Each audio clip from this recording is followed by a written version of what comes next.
Assalamualaikum warahmatullahi wabarakatuh.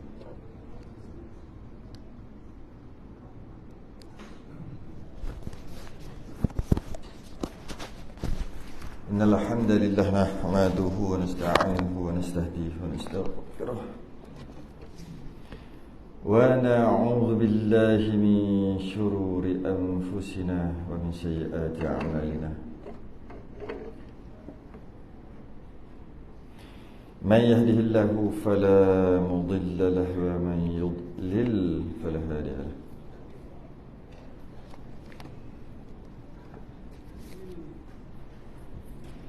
أشهد أن لا إله إلا الله وحده لا شريك له. أشهد أن سيدنا محمدا عبده ورسوله.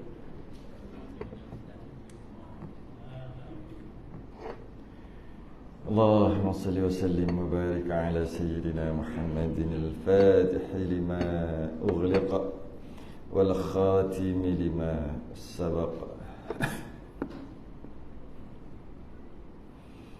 ناصر الحق بالحق والهدي إلى صراطك المستقيم صلى الله عليه وعلى آله وأصحابه حق قدره ومقداره العظيم. اللهم نور بالكتاب بصري وأطلق بلساني واشرح لي صدري واستعمل به جسدي بحولك وقوتك فإنه لا حول ولا قوة إلا بك سبحانك لا علم لنا إلا ما علمتنا إنك أنت العليم الحكيم ولا حول ولا قوة إلا بالله العلي العظيم. Amma ba'du, alhamdulillah, kita rafa'kan kesyukuran, terima kasih kita kepada Allah Ta'ala. Sambung kitab Majmu' Salasi Rasail. Jangan salah kitab. Tahulah mengajar kat sini ada 3 kitab. Sampai boleh salah kitab. Hari ini kitab Majmu' Salasi Rasail. Kitab Qaulul Tam tu subuh aja, tak susah pun nak ingat Kitab Qaulul Tam subuh. Kitab Kifayatul Muhtadi malam minggu, Sabtu malam Ahad, malam minggu lah. Selain daripada tu kita ni mana ada lain lah. Majmu' Salasi Rasail, muka surat 110. Banyak, 110 Rumi Jawi 34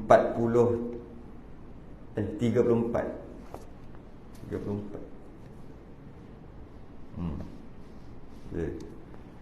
Rumi 110 kitab Majmu' Salasi Rasail, risalah yang kedua. Ni risalah kedua ni, masuk dalam perbahasan najis mukhaffafah. Qala al-musannif rahimahullahu ta'ala wa nafa'ana wa iyyakum bi'ulumihi fid darain amin ya rabbal alamin. Dan disucikan akan najis mukhaffafah. Najis mukhaffafah pula, suci dia macam mana? Disucikan akan najis mukhaffafah itu dengan dipercik akan air atasnya. Percik air je.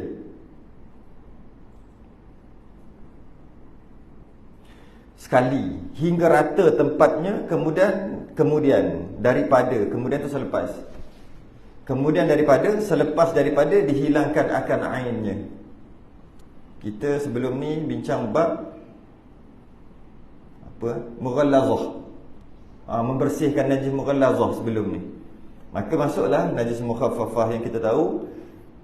Najis ada 3. Najis yang paling berat atau paling susah nak cuci. Berat tu maksud susah, iaitu dengan air tanah sebagainya. Kemudian Itu najis mughallazah, dah bincang lah. Malah kita bincang sehingga kepada jika anjing mu'allamah, anjing yang gigit tu kan, perlu basuh tak bekas gigit tu. Kita bahas tu yang last kali kan. Habislah berkaitan dengan najis mughallazah. Masuk sedikit najis mukhaffafah, dan satu lagi najis mutawassithah. Kita masuk sikit je ni. Yang mana najis mukhaffafah ni, najis mughallazah kita tahu anjing babi. Najis mukhaffafah air kencing kanak-kanak lelaki. Dah ada syarat lah, tapi setakat tu dulu. Air kencing kanak-kanak lelaki umur bawah 2 tahun. Satu lagi najis mutawassithah, najis pertengahan. Mukhaffafah berat, mughallazah berat, mukhaffafah ringan, mutawassithah sederhana, sedang-sedang. Jadi apa maksud berat? Nak cuci itu berat 7 kali. Mughallazah. Mukhaffafah ringan, apa maksud ringan? Nak cuci itu ringan, senang aja. Mutawassithah sedang-sedang, pertengahan. Apa maksud pertengahan? Nak cuci itu pun taklah susah sangat, taklah senang sangat. Itu maksud najis berat, najis ringan dan najis sederhana tadi tu. Jadi caranya nak suci najis mukhaffafah tu, percik air sekali hingga rata, percik gitu. Hingga rata tempat air kencing tadi. Kemudian, tapi ada syarat. Kemudian tak maksud selepas daripada dihilangkan akan ainnya. Maksudnya kalau kata air itu kena air kencing kanak-kanak lelaki, yang syaratnya kita akan bincang sekejap lagi. Basah lah ni. Kita ambil kain, lap biar dia kering. Bukan kering, biar dia hilang air. Bukan kering, hilang air. Air dah tak ada, tapi lembab ada lagi dekat baju tu. Ambil air, percik je. Ambil air mutlak, percik je. Itu aja. Tapi syarat sebelum percik, buang air dulu. Buang air dulu. Buang air kencing dulu. Sebelum percik, buang air kencing dulu. Kalau ada dekat lantai, air kencing budak lelaki, ambil tisu, letak, buang. Dah, lantai tu dah tak ada air kencing dah. Tapi adalah basah-basah, bau pun mungkin ada lagi kot. Tak apalah, cuma buang air dia panggil. Buang sikit, buang semua, biar air tu dah tak ada. Yang ada mungkin kesan, mungkin warna ke bau ke. Air kencing tu dah tak ada. Ambil air mutlak, renjis. Cukup tu aja. Cuma pada mazhab Syafi'iyah tu, sunat basuh juga. Sebab kan susah pun, sunat basuh juga. Walaupun boleh percik, tapi disunatkan basuh. Maksudnya macam najis mutawassithah. Buang air, lepas tu basuh dengan air. Satu gayung ke, tu maksud dia. Sunat, tak wajib. Sunat, tak wajib, sunat. Inilah yang muktamad pada segala ulama. Ini yang muktamadnya pada segala ulama.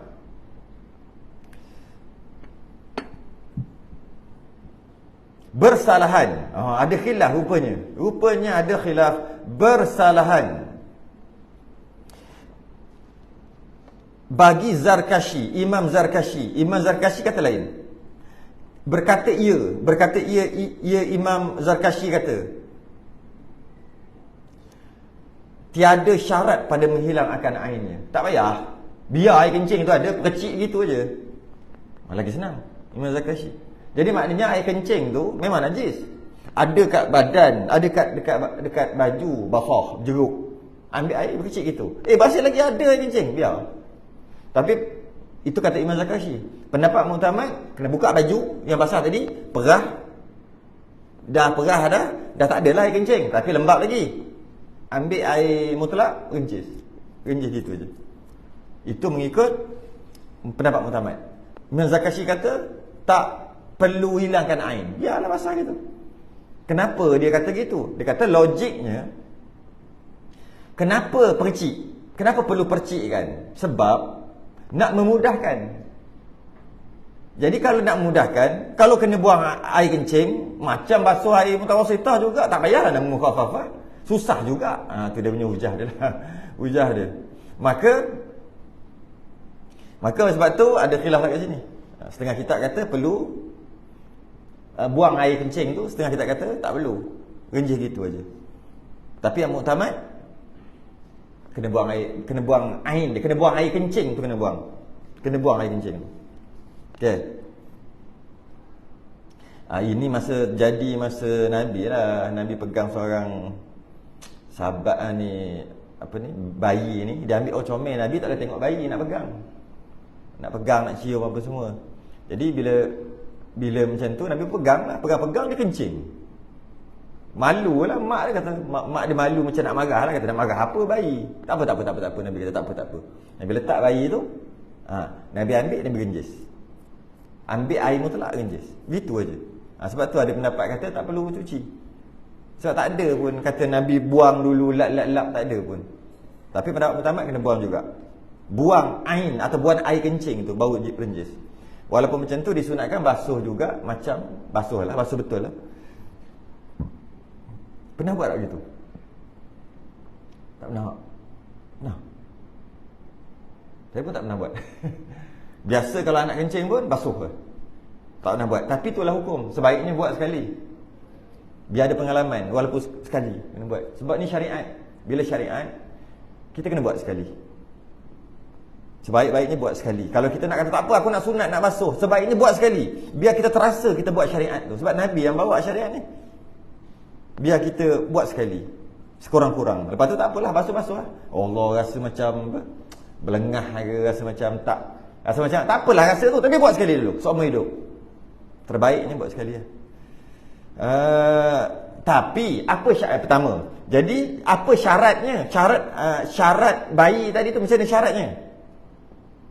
Syaratnya adalah, ni dia nak kata syarat bayi tadi. Dia bukan asal bayi aja, tidak. Syarat yang pertama, umur 2 tahun ke bawah. Yang pertama 2 tahun ke bawah. Itu syarat pertama. Oh, tak ada tulis kat sini kan. Kita kata 2 tahun. Syarat yang pertama 2 tahun ke bawah. Itu syarat pertama. Bayi tu. Syarat kedua lelaki. Dia ada tulis lelaki kat sini. Syarat kedua lelaki. Syarat pertama 2 tahun ke bawah. Bila sebut 2 tahun, Qamariyah, bukan Syamsiah. Qamariyah 354 hari, kan? Syamsiah maksudnya Januari Februari ni 365. Jadi ada beza 365, 354, 11 hari setahun tu. Jadi yang kata 2 tahun kanak-kanak tu 2 tahun ke bawah, 2 tahun Qamariyah. 354 kali 2 708. Betul? Betul? 354 kali 2 apa? 708, betul tak? Laju kat kira. 708 hari ke bawah anak bayi tu. Dan kanak-kanak tu mesti lelaki. Perempuan tak boleh. Kenapa? Nanti dia bincang. Kita baca dulu. Dan dua syarat dah. Dan kanak-kanak tu, syarat pertama lelaki, syarat kedua 2 tahun ke bawah. Ya. Kanak-kanak yang kencing, air kencing dia najis mukhaffafah, renjih saja tadi tu. Syarat ketiga baru tulis sini. Dan jika dimakan oleh kanak-kanak itu akan minyak. Apa minyak? Dan jika dimakan oleh kanak-kanak itu akan minyak. Ada ke makan minyak? Minyak zaitun. Ya ke tak? Tak ada minyak zaitun. Mereka tu orang besar dah. Ada minyak ni macam orang dulu, orang Arab, dia ada makan dengan minyak. Macam roti kot, macam tu kot. Adalah. Satu, dia makan minyak. Cuma makanan dia apa tahu, macam nasi dia berminyak kan? Nasi minyak tu. Nasi Arab tu minyak tu. Dan satu lagi dia makan cicah minyak, ada juga. Dan juga minyak ni dengan masuk lemak. Minyak juga. Lemak kan kalau kita panaskan dia jadi minyak. Maksudnya makan lemak. Makan lemak. Lemak. Budak-budak makan lemak ke? Adalah lemak-lemak tertentu. Okey.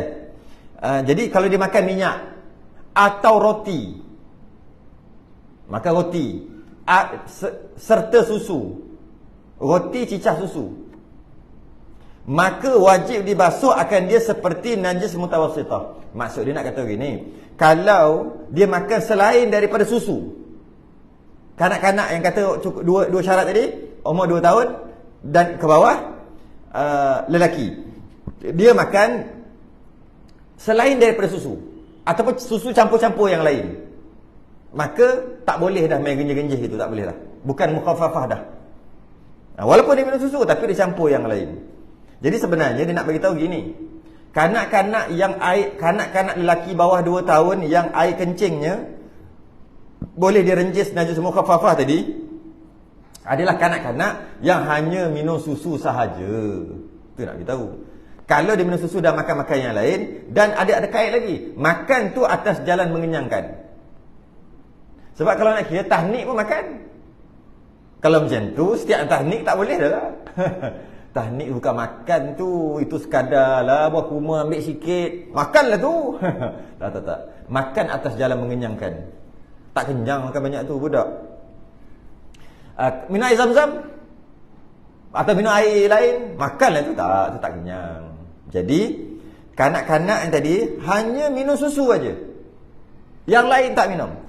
Yang lain tak makan. Kalau makan pun bukan makan mengenyangkan, makan tek-tek kat lidah gitu, ambil sikit 2-3 biji nasi, telan budak tu. Ambil 2-3 biji nasi, telan. Ambil, tak mau dah. Itu tak nama makan. Itu tak nama makan mengenyangkan. Maka kalau macam tu gayanya, dia masih lagi najis mukhaffafah, air kencing dia. Sebab dia bukan makan atas jalan mengenyangkan, sekadar rasa-rasa. Kadang-kadang ada kan mak ayah dia bagi sikit, bagi buah limau lah apa sikit, bukan makan pun. Letak itu dah buang, banyak buang. Daripada makan. Kalau macam tu tak jadi. Ni makan atas jalan mengenyangkan. Makan, ambil suap. Nasi apa? Nasi bubur tu kan. Nasi tu. Suap. Kenyang budak tu. Ya tu tak boleh dah. Tak boleh apa? Air kencing dia tak boleh direnjis dah. Nak basuh air kencing ni tak boleh renjis dah. Tu je. Basuhlah secara mutawassithah. Ada khilaf ulama, macam mana susu tu mesti susu orang ke boleh juga susu binatang? Setengah ulama kata kena susu orang aja. Maksudnya susu manusia. Sama ada ibu dia ataupun orang lain tak kisah, janji manusia. Kalau susu binatang tak boleh. Tapi khilaf ulama je tu. Setengah ulama kata boleh susu binatang sekalipun. Janji susu binatang. Okay, jadi kalau susu lembu, susu kambing bagi dia minum. Setengah ulama kata masih lagi najis mukhaffafah. Setengah ulama kata mutawassithah dah. Jadi khilaf kat situ lah. Setengah ulama kata susu mesti susu manusia. Mesti susu manusia, susu ibu. Soalan lagi, susu formula baru ada soalan berapa? 2 hari lepas. 2-3 hari lepas. Susu formula tu kira susu tak? Susu formula. Tak. Susu formula bukan susu. Kita selama telah ditipu. Susu formula tu susu ke? Kopi yang kita minum tu, kopi yang RM1.50, RM3 yang serbuk tu, kopi betul lah. Memang ada kopi, confirm lah ada kopi, kalau tak hitam. Kopi, dia kata kopi pracampuran. Dia campur benda lain dah. Memanglah kopi, tapi bukan kopi original lah. Campur benda lain. Sama juga susu. Yang kita minum susu tu kan, kan ada kadang-kadang susu tu dah campur lain lah, macam-macam lah. Susu serbuk. Sebab susu bukan dalam bentuk serbuk, dia dalam bentuk cair. Macam mana boleh jadi serbuk? Mesti ada buat sesuatu. Dia keringkan, letak tengah panas. Cuba letak susu kita letak tengah panas, jadi tak serbuk? Kata susu tu memang susu asal, tapi dia dah akhir sekali dia keringkan jadi serbuk. Ambil susu kita, kita ambil susu lembu ke susu kambing ke apa, kita letak tengah panas. Tengok tengah-tengah panas ni, lepas tu dia kering, jadi tak serbuk? Tak jadi. Maknanya dia formula. Sebab tu namanya susu formula. Formula tu apa benda? Formula tu dah campur tolak bahagi ya. Formula tu dah campur tolak bahagi. Susu formula, susu yang telah campur tolak bahagi. Maksud susu yang telah campur macam-macam. Dia letak ultra high temperature, sangat tinggi, kepanasan yang sangat tinggi dekat susu tu. Menyebabkan, sebab apa dia buat gitu? Sebab nak hilangkan bakteria ataupun apa-apa kuman-kuman. Sebab kalau tidak nanti basi. Betul boleh tahan bertahun. Lepas dia letak sangat tinggi tu, temperature sangat tinggi, semua mati bakteria, termasuk juga zat-zat pun habis hilang. Lepas tu dia buat apa? Dia masuk zat yang pada luar. DHA lah, apa ke benda omega lah, semua yang luar yang masuk balik. Yang dah ada dah hancur, dah habis lah. Kenapa dia buat gitu? Nak bagi tahan lama. Kemudian masuk itu formula proses, jadilah serbuk. Kita panggil susu. Tak jadi susu dah tu. Nak panggil susu silakan, tapi bukan susu original. Dia panggil susu formula. Susu yang telah dicampur macam-macam. Jadi kalau anak minum susu formula, tak nama susu. Jadi maksudnya dia makan sesuatu yang lain. Maka poin kita apa dia ni? Air kencing dia bukan mukhaffafah lagi, mutawassithah. Tu je nak cerita. Bukan kita tak bagi minum susu formula. Nak minum pun kan tak bagi. Nak bagi tahu itu bukan susu original dah. Kalau susu itu original, contohnya ada lembu, anak menangis, pergi perak keluar, suap bagi dia pun gok atau minum pakai botol. Itu boleh. Minum susu tu aja, original. Boleh. Sama ada susu tu dia minum dalam botol susu atau dia nyok gitu ke, tak ada masalah. No problem. Susu binatang, kerana khilaf ulama. Susu binatang juga dibenarkan juga. Sekali ulama tu lah. Kalau nak pakai yang kata ulama tak benarkan, tak boleh lah juga, walaupun susu original, susu binatang original. Okey.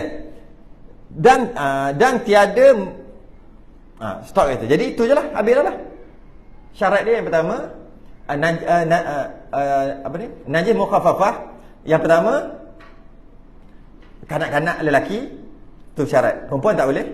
Yang kedua, kanak-kanak lelaki tu 2 tahun qamariyah ke bawah. Yang ketiga, kanak-kanak lelaki tadi tu tak makan selain daripada susu. Susu je dia makan, susu original. Yang lain dia tak makan. Kalau dia makan yang lain pun tak nama makan, nama macam rasa-rasa gitu, tak kira, tak apa, dia tak makan juga. Tu. Dan yang keempat adalah mesti air kencing. Tak boleh najis dia. Kalau najis dia, tetap juga basuh dengan air biasa, tak boleh genjing-genjing. Oi, tai budak ni. Tai. Tak apa, 2 tahun baru umur 6 bulan. Minum susu aja. Dia perkecik tai najis tu. Tak boleh. Tai tak boleh. Hanya air kencing saja. Air kencing saja. Okey. Soalan, menjadi persoalan. Kenapa kanak-kanak lelaki aja? Kenapa kanak-kanak perempuan lahir-lahir terus kencing, air kencing dia tu tak boleh kencing? Tak sempat minum susu pun. Tak sempat nak minum susu pun. Keluar-keluar terus kencing. Kencing je terus mutawassithah. Ini tidak adil. Kita sama je lelaki dengan perempuan. Contoh kan? Kenapa? Kita nak bagi tahu kenapa.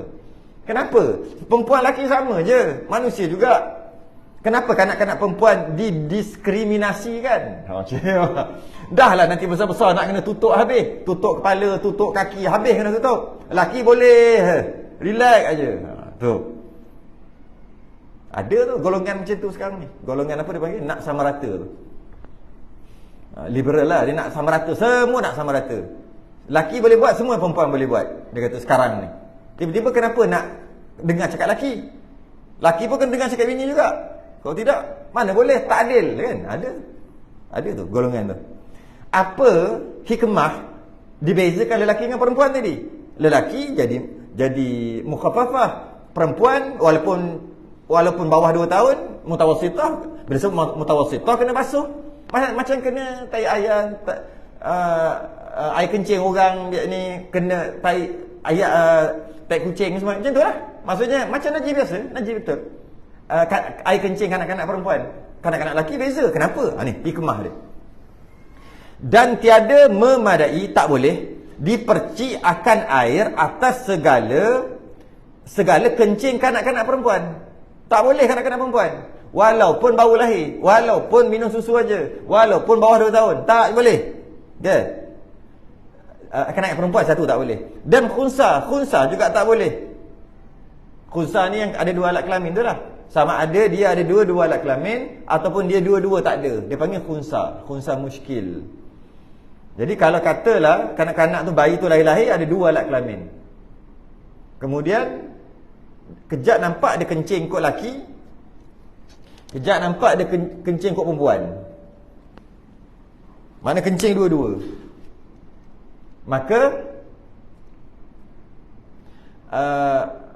air kencing dia tu walaupun minum susu ke bawah 2 tahun ke, tetap mutawassithah. Kena basuh macam biasa. Basuh biasa tu macam najis-najis biasa. Tak boleh main pericik-pericik. Khunsa. kanak-kanak perempuan dan khunsa pun tak boleh juga. Ataupun lahir-lahir tak ada dua-dua kemaluan. Laki pun tak ada, perempuan pun tak ada. Dia panggil khunsa juga. Entah makro mana, katalah ada lubang ke apa ke, keluar air kencing kot tu. Maka sama juga. Sama apa? Mutawassitah, bukan mukhafafah. Okay? Kerana kemihnya, kemih tu bahasa dulu lah, bahasa sekarang air kencing lah. Kerana kemihnya itu terlebih keras. Dia kemih ni, orang bahasa orang dulu, kemih, kaf mim ha. Kaf mim ha. Kemih. Itu air kencing. Kemih bu air kencing. Kalau kumuh, dia jadi najis, tai. Tapi kaf mim ha juga. Orang dulunya bahasa. Kaf mim ha, nak baca kemih. Kalau tak ada baris. Kalau tak ada baris memang tak boleh bertukar lah. Sebab kalau kaf mim ha, kumuh, kaf tu baris depan. Mim tu baris depan, kumuh. Maknanya tai. Kalau kemih, kaf tu tak ada baris. Tu ni jawi kita ni. Sebab tu kita kena ngaji jawi banyak lagi. Jawi-jawi dulu tu. Kaf mim ha, kaf tu tak ada baris. Ada ke yang tak ada baris? Sebab kalau nak letak baris, nak bunyi ke macam mana? Kaf baris atas bunyi apa? Ka. Baris bawah, ki. Depan, ku. Ke macam mana ke? Sebab tak ada baris. Jadi kaf tu kaf saja, jadi ke. Kalau ada baris jadi ka. Jadi kaf, mim baris bawah, jadi kemih. Kaf tu tak ada baris. Kemih. Kemih tu air kencing, kumuh tu yang itu yang jadi perkumuhan tu. Kan dia katakan sistem perkumuhan. Dia jadi kumuh tu asalnya tu lah. Kemih kumuh. Kerana kemihnya air kencingnya itu terlebih keras. Keras tu apa maksud dia? Terlebih keras. Keras tu bau dia, sifat-sifat tu keras. Sifat-sifat tu keras. Apa maksud sifat-sifat keras? Bila sebut sifat, bau, warna, rasa. Bau dia keras, maksudnya kuat. Terlebih hancing. Macam tu. Kadang-kadang perempuan. Warna pekat. Maksudnya bukan pekat lah. Maksudnya kalau kena atas simen, atas tile tu berbekas macam tu. Satu lagi, rasa dia ataupun dia likat. Dia bukan macam air pipe, dia lebih macam pada air gula. Lebih kurang macam tu lah. Dia likat.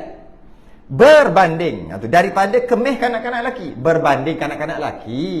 Kanak lelaki pun ada warna juga, ada bau juga. Kalau dibuat perbandingan, kanak-kanak perempuan, bayi perempuan tadi lebih kuat sifatnya daripada kanak-kanak lelaki.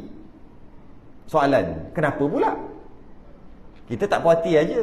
Memang betul pun. Cuba berhati. Memang betul pun. Dia bau dia lebih power kanak-kanak perempuan ni. Bukan anak perempuan, perempuan lah.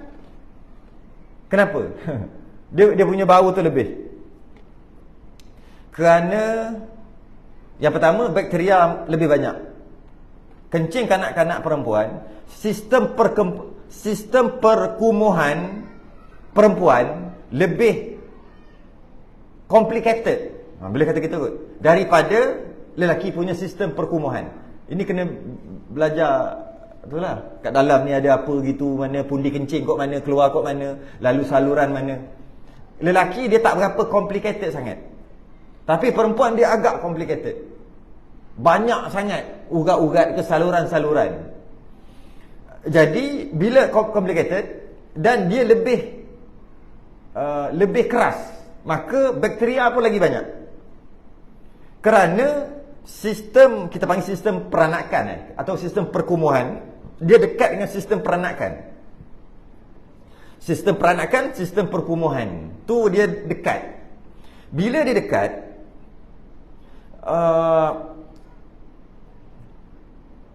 dan sistem peranakan orang perempuan sangat berat. Sangat, kalau mudah kita kata macam jentera berat, macam lori, macam tu lah. Tengok enjin lori macam mana. Kalau sistem bagi lelaki, dia dia simple. Dia simple. Dia kena mengaji lah, belajarlah sains sikit. Dia simple, gitu aja. Sistem pembiakan lelaki simple. Sistem pembiakan perempuan complicated. Kenapa? Dia seumpama, mudah kata, lori dengan kancil. Kancil tu lelaki. Enjin dia tu. Sistem brake dia, minyak hitam dia. Lain-lain. Tapi kalau lori, lain macam. Dengan brake angin dia. Dengan minyak hitam dia kena selalu tukar. Sebab tu selalu keluar haid. Tu macam minyak hitam, tukar minyak hitam tu lebih kurang. Lelaki tak ada. Kenapa perlu begitu pada sistem pembiakan dan sistem perkumuhan bagi perempuan? Kerana dia nak mengandung manusia nanti. Nanti nak ada orang dalam rahim dia. Nanti nak ada jantung lain dalam rahim dia. Bukan senang cuba ambil, buat macam ni, letak dalam perut lelaki. Jadi tak? Tak jadi, tak cukup. Macam enjin lori tu, Scania tu letak dekat kancil. Tak lagi, tak tapak pun tak lagi. Skru nak skru kat mana pun tak tahu. Tu perumpamaan lah.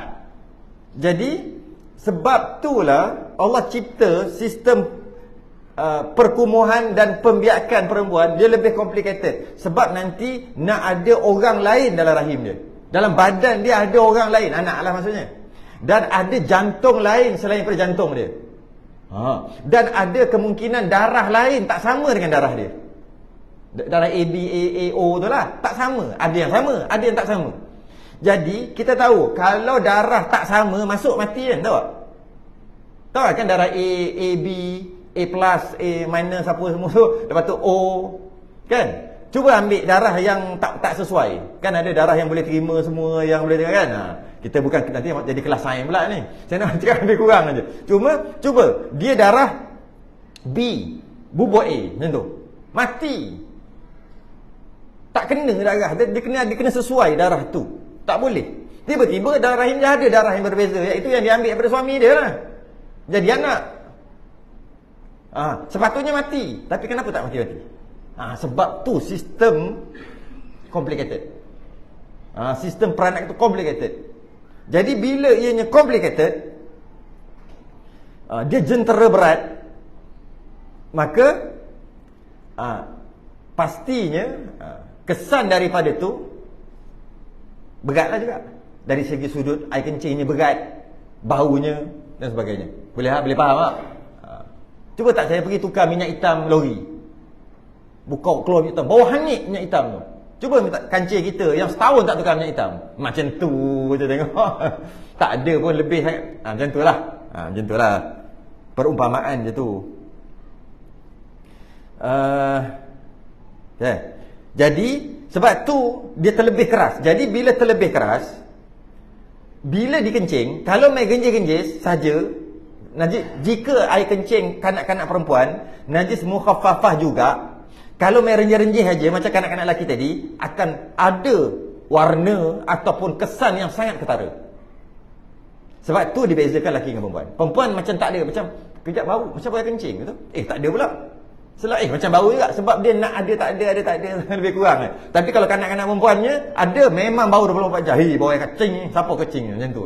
Tu bau. Tu beza. Jadi untuk Islam memudahkan, dibezakan kanak-kanak lelaki dengan perempuan. Satu, sebab hikmah. Yang kedua, yang ni saya tak kata yang ni kitab kata. Dia kata apa? Dan lagi tiada banyak orang gemar suka bermain-main dengan kanak-kanak perempuan. Kanak-kanak perempuan ni orang tak suka pegang. Betul tak? Bayi. Tak tahu? Ya. Dia kata kat sini bersalahan kanak-kanak lelaki. Banyak orang gemar pada ghalibnya. Kanak lelaki, kanak lelaki suka pegang, kanak perempuan malah aku. Ya. Tengok apa, tengok kitab tu tulis. Memang boleh dia kata gitu. Boleh jadi kot. Sebab kanak-kanak perempuan ni kadang-kadang mak ayah dia pun tak apa nak bagi kan. Takut nangis ke, payah sikit macam tu kot. Tapi kalau kanak-kanak lelaki, katanya memang orang suka. Kanak lelaki pegang, nak bawa situ, nak bawa kulu hilir, nak pegang, nak lambung-lambung. Kanak perempuan lambung sikit menangis, lambung sikit menangis. Contohlah kot. Dia kata gitu. Jadi bila kanak-kanak lelaki selalu orang suka pegang-pegang, maksudnya bayi suka pegang tu, maksud suka lah, suka duk bermain-main dengan kanak-kanak. Bila dia kencing, Islam memudahkan, percik aja. Kalau kanak-kanak perempuan, orang tak suka pegang sangat. Jadi kalau dia kencing, suruh basuh, taklah memayahkan, taklah menyusahkan sangat pun. Bukannya orang suka pegang pun. Tu maksud dia. Okay? Kitab kata gitu, saya baca. Saya terus mensyarah kitab je. Okay? Dan lagi sekejap.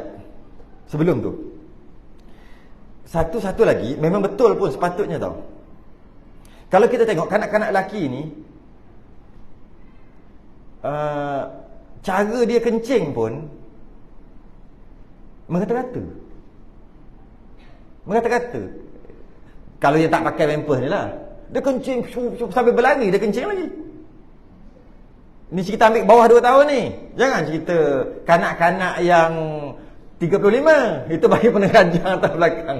Kanak-kanak yang umur 2 tahun ke bawah, kan yalah kita pakai sekarang. Hukum ni hukum sepanjang zaman.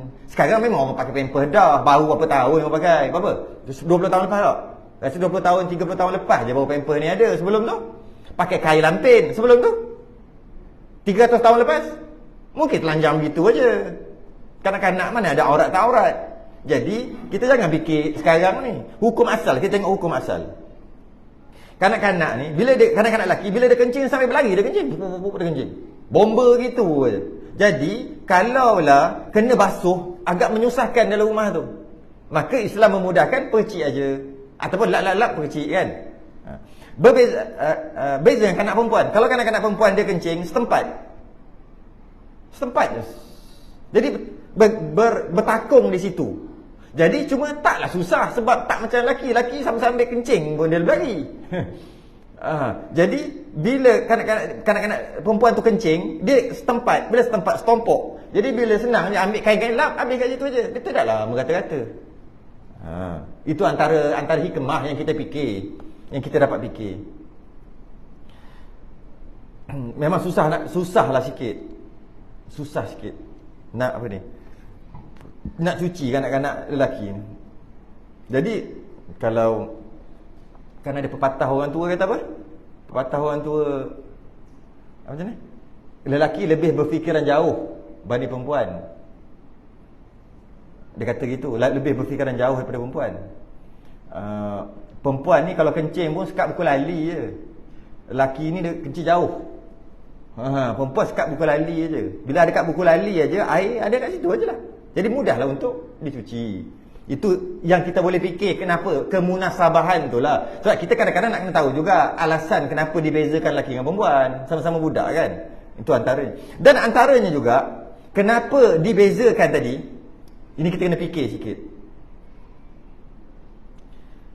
Kanak-kanak perempuan sejak kecil lagi disorok. Bila sorok, orang tak boleh pegang suka-suka. Sebaiknya disorok. Pegang tak berdosa sebab bayi lagi. Tapi disorok kanak-kanak. Daripada tu disorok. Malah bukan disorok kanak-kanak tu aja. Kesan kanak-kanak tu pun sorok. Apa kesan dia? Najis dia pun sorok. Sorok tak nak bagi orang lelaki tahu. Itu perumpamaan. Alah bayi je. Tak. Nak ajar sejak kecil lagi. Disorok perempuan. Perempuan ni, saya sebut juga sebelum hari ni, perempuan ni kita panggil perempuan, isteri kan? Perempuan, anak perempuan, orang dapur kita panggil tu. Tapi ada satu lagi istilah perempuan dipanggil masturah. Masturah. Tapi Melayu pelat jadi mastura. Mastura. Dia masturah, to. Jangan duk pelat sangat. Kalau cakap sebenarnya masturah. Mastur. Siapa tengok cerita Pendekar Mustar? Sama tu, tukar baris je. Kenapa dia panggil pendekar mustar dalam cerita Piramli tu? Sebab dia orang tak tahu dia pendekar. Lepas kena bantai lah kali tengok rupa-rupanya satu bantai ramai-ramai kan. Baru tahu. Sebelum tu orang tak tahu. Maka dinamakan dia pendekar mustar. Mustar tu samalah mastur. Kenapa Piramli letak macam tu? Mustar ni maksud tersembunyi. Pendekar yang tersembunyi. Mastur. Jadi masturah tamar buta untuk perempuan. Perempuan yang tersembunyi, masturah. Jadi dia panggil apa? Bawa datang seorang ke? Tak, datang dengan masturah. Rasa isteri dia nama Kamsiah. Kenapa tiba-tiba masturah? Kahwin dua ke? Kau salah faham. Dia panggil masturah. Ada orang setengah golongan panggil. Dia panggil masturah. Masturah tu maksud apa? Ya, masturah tu mewakili perempuan, isteri. Tapi maksud masturah tu tersembunyi. Masturah tersembunyi. Kenapa dia namakan isteri dia tersembunyi? Memang sembunyi. Pakai pun kena sembunyi. Maksudnya, pakai tu dengan pakai stokin, dengan pakai kain, pakai baju, pakai tudung, tutup lagi. Tak sembunyi tu. Tu masturah. Duduk kat rumah, dalam rumah pula, rumah, dalam bilik pula, tak sembunyi. Sembunyi ya? Masturah. Datang masjid, sorok pula ke belah sana. Asal buka je lah, langsir. Masturah. Apa tadi sorok kat sana? Masturah. Perempuan disorok. Dan bukan disorok tu begitu aja, malah najisnya juga disorok. Nak bagi orang kata, tahi siapa ni? Ataupun air kencing siapa ni? Air kencing anak perempuan ni lah. Rosak nama dia. Dia mesti disorok. Macam kucing sorok, tahi dia dekat harimau. Lepas tu dia gali. Lepas tu dia gali. Daripada sehingga kepada air kencing pun disorok. Tak nak bagi orang bercakap tentang anak perempuan dia walaupun baru umur setahun. Tak nak cakap. Walaupun orang cakap, Allah, apa pasal ni? Air kencing anak perempuan aku. Pun aku tak nak dengar aku cakap. Itulah kalau orang lain lah. Tak mau dengar. Sampai kalau najis pun nak disorok, tak nak bagi orang cakap. Kalau ada anak perempuan kencing, basuh bagi tak ada kesan, supaya orang tak bercakap tentang air kencing. Bila sebut air kencing, siapa anak perempuan? Sebab nak soroknya, basuh. Tapi kalau anak lelaki, ada berencing, bau sikit lah air kencing. Oh, kan anak aku yang jantan lah yang lelaki tu. Tak kisah, tak sorok, tak apa. Tu hikmah. Kalau fikir, Islam jaga sampai macam tu. Kenapa kain kapan, perempuan 5, lelaki 3? Membazir je kan? Last sekali hancur juga. Nak bagi faham, perempuan ditutup, dimasturahkan, disembunyi, sampai mati pun kena 5 helai, bagi jangan nampak bentuk langsung. Bukan saja-saja je 5 helai perempuan. Bentuk pun jangan bagi nampak. Walaupun mati. Kalaulah mati pun jangan bagi nampak bentuk. Kalau hidup, takkan boleh buka. Kalau mati pakai 5 helai, kalau hidup 18 helai. Sepatutnya. Bukan 18 helai tu berpeluh lah dia. Maksudnya stoken 2, sarung tangan 4, anak tudung 5, tudung 6. Itulah, kira satu-satu lah. Sepatutnya gitu. Disorok. Jadi sebenarnya, kalau kita faham hikmahnya, taklah kita kata kenapa dibezakan kanak lelaki dengan kanak perempuan. Taklah kita rasa pelik. Sebab memang nak sorok. Tak nak bagi orang cakap tentang anak perempuan kita, walaupun tentang air kencing dia pun tak nak bagi cakap. Jangan orang cakap. Itulah Islam. Soroknya perempuan. Kenapa nak disorok? Ni jawapan dia tu. Kenapa nak disorok? Tak habis. Kenapa nak disorok? Sorok sebab nak memuliakan lah. Lagi mulia ia daripada perempuan di dalam dunia dan akhirat. Nak muliakan perempuan. Benda yang sorok ni yang mulia. Cuba kita tengok kan yang dekat kedai tu kan, yang terdedah tu, 3.10 ringgit, 3.10 ringgit. Kenapa satu tu dia kena duduk dalam tu? Kena ambil kunci lagi, buka. Sorok pula, bubuh pula dalam bekas. Ada pula letak lagi plastik. Kenapa? Sorok mahal. Mahal ni mana boleh. Tapi tak, sekarang tak begitu sekarang. Sekarang ni perempuan dia tidak masturah dah. Tak. Dalam TikTok. Ada TikTok? Tak ada. Kena buat aku tengok. Bukan silap cakap pula. Bukan suruh tengok, suruh tahu hakikat zaman sekarang dah gila tu je nak kita tahu. Bukan suruh tengok. Bukan. Gila dah sekarang ni. Cuba tengok dalam TikTok. Perempuan, lelaki pun sama sebenarnya, tapi fokus kita perempuan. Cuba tengok. Tak ada masturah dah. Joget dalam TikTok. Kita duk main Facebook aja tua-tua ni. Geng-geng tua Facebook itu pun jangan-jangan buka. Tak ada sangat Facebook. Dia masuk TikTok. Oh ya Allah. 2 jam tak berasa. Allah tak tahu. Dah tak ada masturah dah. Cocok situ, cocok sini. Tunjuk. Tak kira pakai tudung, tak pakai tudung, pakai pordah, tak pakai pordah, tak kira dah masa tu. Tengok tu. Dia tak masturah dah. Supaya kita sedar jaga anak-anak. Tu point dia. Bukan kita install dan kita join sekali, bukan. Maksudnya kita beringat. Kadang-kadang kita duduk dalam zon selesa kita lah. Ni orang surau masjid, kita duduk zon ni. Kita tak pergi keluar. Bila kita tak pergi keluar, kita tak tahu. Dalam internet pun kita tak keluar. Setakat duduk dalam Facebook tu sajalah. Kita tak tahu apa jadi kat luar. Lainlah kita keluar pergi tengok Lembah Kelang macam mana, bercampur pergi tengok, pergi dakwah sini, kita dah nampak. Akhir sekali kita ingat, oh tak ada apa, oh Malaysia ni masih aman. Gitu. Keluar tengok. Tak nak keluar pun boleh keluar melalui media sosial sekarang. Pergi keluar. Tempat yang biasa kita duduk tu kita keluar. Best. Allah, ya Allah, ya Allah, ya Allah. Pukul apa lah? Isyak? Dah isyak Oh, baru masuk. Berapa minit? Dan disuci akan najis mutawassitah itu. Habis dah, mukhaffafah habis. Settle. Masuk mutawassitah sikit lah. Kita masuk sikit dah mutawassitah. Sebab tak sempat habis ni, banyak sangat.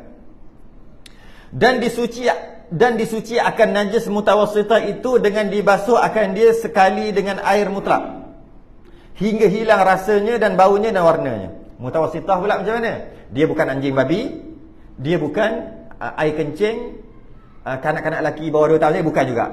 Selain daripada itu, semua mutawassitah. Maknanya najis mutawassitah adalah najis yang paling banyak sekali lah. Macam mana cara nak cuci? Dengan dibasuh akan dia sekali dengan air mutlak, sekali dengan air mutlak, hingga hilang rasanya, baunya dan warnanya.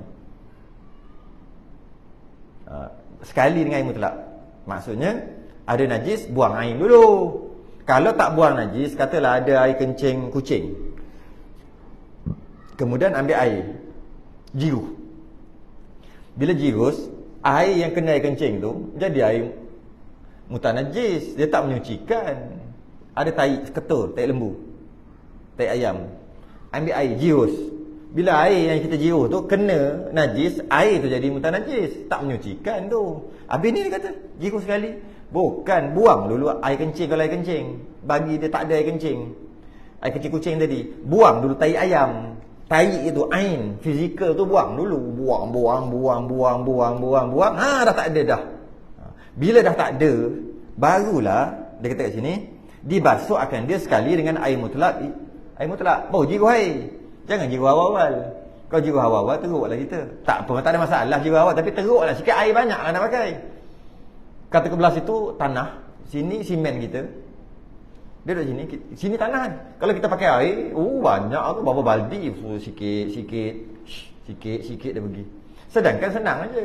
Ambil, buang pakai tisu, buang. Lepas tu dah gosok-gosok, dah tak ada dah. Dah tak ada dah najis tadi tu. Ambil air 1 gelas, tuang, dah. Yang tadi pakai berapa baldi dah. Macam tu je. Boleh, tapi buang air dulu. Lepas tu jiru air sekali cukup, sehingga hilang rasanya, baunya dan warnanya. Tu 3 sifat najis kena hilang. Rasa tak ada, bau tak ada, warna tak ada. Kejap, rasa ni bukan dengan lidah Jangan buat hal pula rasa dengan lidah. Rasa ada 2 cara. Satu rasa dengan tangan, satu rasa dengan lidah. Ni masuk rasa dengan tangan tu kan. Ada rasa ada. Rasa ni biji butir ni butir. Kan rasa tu. Panggil rasa juga ni. Bukan rasa dengan lidah. Ada rasa tai air, tak yang monai. Rasa dengan lidah tak, bukan. Jangan buat kerja gitulah. Rasa tu masuk dengan tangan. Kan kalau ada, contohnya ada najis keras, kita dah buang najis tu, buang. Tapi kita pegang, ada lagi tu. Apa dia panggil tu? Ada tu lah. Ada lagi ni. Rasalah tu. Tak licin, tak rata. Maknanya tu maksud ada rasa. Kemudian bau. Bau dan warna, 3 ni kena hilang. Pertama kena hilang najis tu, air kencing tu kena hilang dulu. Ataupun najis tu dah kena hilang dulu. Lepas dah hilang dah semua, baru lalu air. Lepas lalu air tu, bau, warna, rasa kena hilang. Kena tak ada dah. Bau, warna, rasa, 3. Maka jika tinggal rasanya jua, maka tiada maaf. Bau dengan warna dah tak ada dah. Bau, warna tak ada, tapi rasa ada lagi. Rasa ada lagi. Ada lagi ya. Ketuk. Gitu lah dia. Tak licin ni, ada lagi ni. Tapi bau tak ada dah. Warna tak ada dah. Rasa ada lagi. Tak maaf. Maka tiada maaf. Maknanya kena buat juga. Kokok ke apa kena buat juga. Buat juga. Dan jika tinggal baunya atau tu penting tu. Dan jika tinggal baunya atau warnanya. Bukan bau dan warna, bau atau warna, salah satu. yang sukar pada menghilangkan dia, maka dia maaf. Ini biasanya masalah apa? Masalah darah, kan? Darah kena baju, basuh, darah dah tak ada, bau dah tak ada, rasa pun tak ada. Yang ada warna. Dia kata setelah buat sedaya upaya tak hilang juga warna, maaf. Warna sahaja, maaf. Tapi kalau rasa, darah tak boleh rasa lah. Darah tu rasa macam mana? Kalau rasa, tak maaf. Tinggal rasa je. Bau dengan warna hilang, rasa tak hilang, tak maaf. Maksudnya tak boleh buat sembahyang. Bila sebut tak maaf, tak boleh buat sembahyang lah. Tak sah penyucian. Kalau ada warna saja, bau tak ada, rasa pun tak ada, hanya ada warna, maaf. Jadi darah yang ada kat baju tu, lepas kita cuci sedaya upaya, maaf lah. Okay? Atau baunya, warna tak ada, rasa tak ada, bau je tinggal, maaf juga. Setelah sedaya upaya buat, ada bau juga. Biasa, tak ayam. Tak ayam apa orang sini panggil? Tak ayam mona agak? Bukan? Mona ke apa? Mona agak? Faham bukan faham lain. Orang belah tempat saya dulu dia panggil tai ayam candu. Tai ayam candu. Memang power dia candu. 3 hari tak hilang kalau kena bau. Tak ayam mana agak sini panggil? Sama. Contoh tai ayam tu. Tai ayam mana? Dia tak sama dengan tai ayam biasa tu. Dia punya dia lain macam. Bila kita dah basuh, katalah apa, lantai kan, basuh, warna hilang dah, tai ayam hilang semua dah, tapi bau ada lagi, maaf, boleh sembahyang atas tu, boleh sujud ke atas tu. Nak bagi tahu, dimaaf, tinggal bau. Tapi dengan syarat warna sahaja atau bau sahaja. Kalau warna dan bau, tak maaf. Dua-dua ada, warna ada, bau ada, tak maaf. Dia kena salah satu je, bawa maaf. Bila sebut tak maaf, tak boleh bawa sembahyang, betul lah. Maka dimaaf. Dan jika tinggal baunya pada satu tempat dan warnanya pada tempat yang lain, maka iaitu maaf. Okey, habis satu. Dan jika tiada hilang najis, kita berhenti kat wallahu alam tu, bawah tu. Dan jika tiada hilang najis itu melainkan dengan sabun. Sabun-sabun ni bahasa Arab tau. Jangan duk pelat jadi bahasa Melayu sangat. Sabun. Sabun. Banyak tak orang Melayu ambil bahasa Arab. Tapi itulah, kalau kita tahu mana yang bahasa Arab sebenarnya, kita silap boleh cakap Arab lah. Sebab banyaknya bahasa Melayu ni ambil bahasa Arab. Boleh cakap Arab dah sepatutnya. Sabun ni sabun, sad. Sabun. Dapat dua dah ni. Satu, masturah, mastur, sembunyi. Masturah, sembunyi, perempuan yang sembunyi. Mastur, lelaki. Muzakkar muannas. Yang kedua ini dapat sabun. Wak balik ni cukup lah. Hukum hakam tak lewat balik. Wak balik tu je. Abang belajar apa hari ni? Masturah. Sudah. Yang kedua sabun. Benda pula laki aku ni bawa balik ajaran apa ni. Dapat balik yang tu pun dah cukup dah. Kau dapat sesuatu. Okay, sabun. Maka jika tiada hilang najis itu melainkan dengan sabun, maka wajib dipakai akan dia padanya. Kalau katalah basuh pakai sabun ni, tak pakai sabun tak hilang, kena pakai sabun, bau hilang, bau warna tadi lah, wajib pakai sabun. Wajib pakai, wajib. Okey. Maka dengan, kalau tak ada, dan jika tiada sabun padanya, tak ada sabun, maka dengan kapur. Ni orang dulu kot, kapur macam mana tahu? Saya tak pernah tahu basuh dengan kapur. Dia kata dengan kapur lah. Macam ni, kapur tu maksud sesuatu yang bersifat tajam. Tu dia panggil, tu masuk kapur, dia bersifat tajam. Macam cuka, macam manjakani, tu tajam tu. Apa lagi? Macam itulah, yang bersifat tajam. Yang dia bagi contoh kapur. Kalau tak ada sabun, pakai kapur untuk hilangkan bau, warna, rasa tadi ni.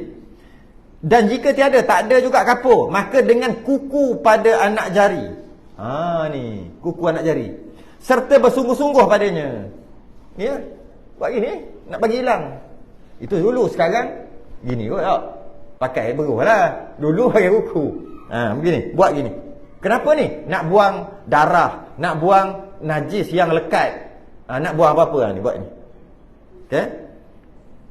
Bersungguh-sungguh bersungguh-sungguh padanya. Dan jika tiada hilang, tak hilang juga, maka uzurlah namanya. Baru nama uzur dan sah di sembahyang sertanya, dan tiada wajib qada apabila kuasa menghilangkan dia. Baru dia maaf. Susah nak maaf najis ni. Pertama, buang bau, warna, rasa. Jika rasa saja ada, rasa masih ada, bau dengan warna tak ada, tak maaf. Macam mana nak buat? Pakai sabun. Tak boleh pakai sabun, pakai kapur atau sesuatu yang bersifat tajam, asid ke apa ke benda ke.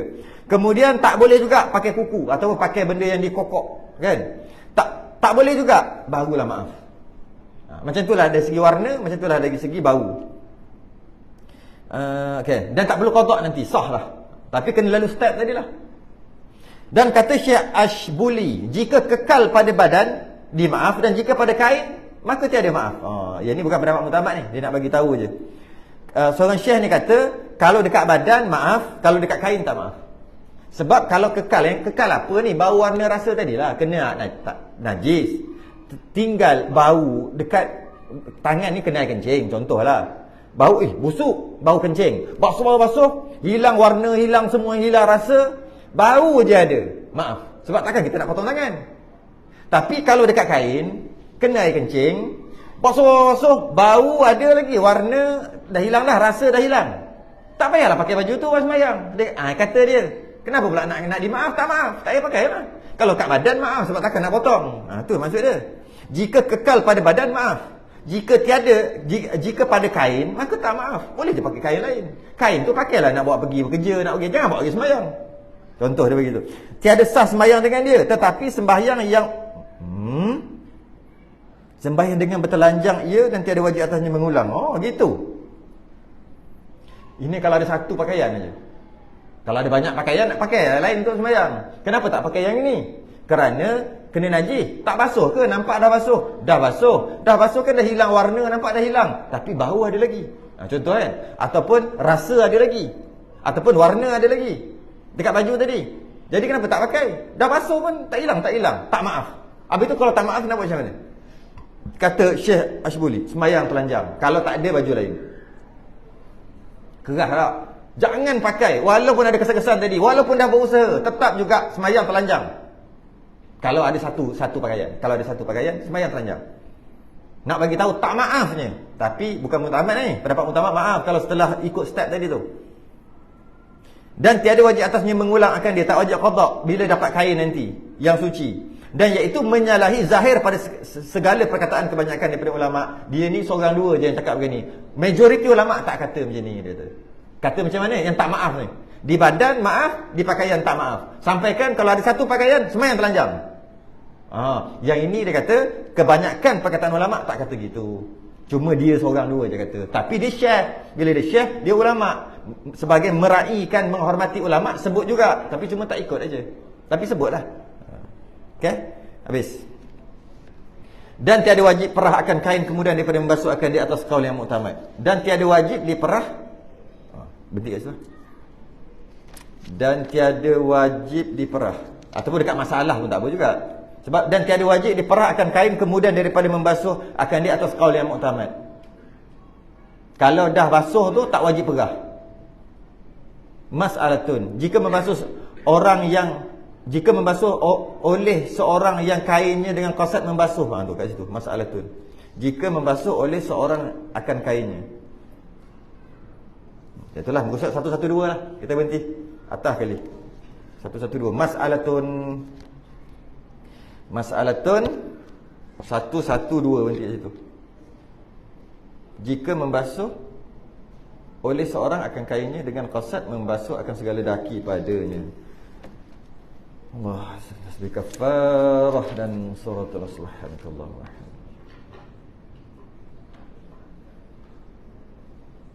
Lilladzina amanu wa 'amilus salihati. Assalamualaikum warahmatullahi wabarakatuh.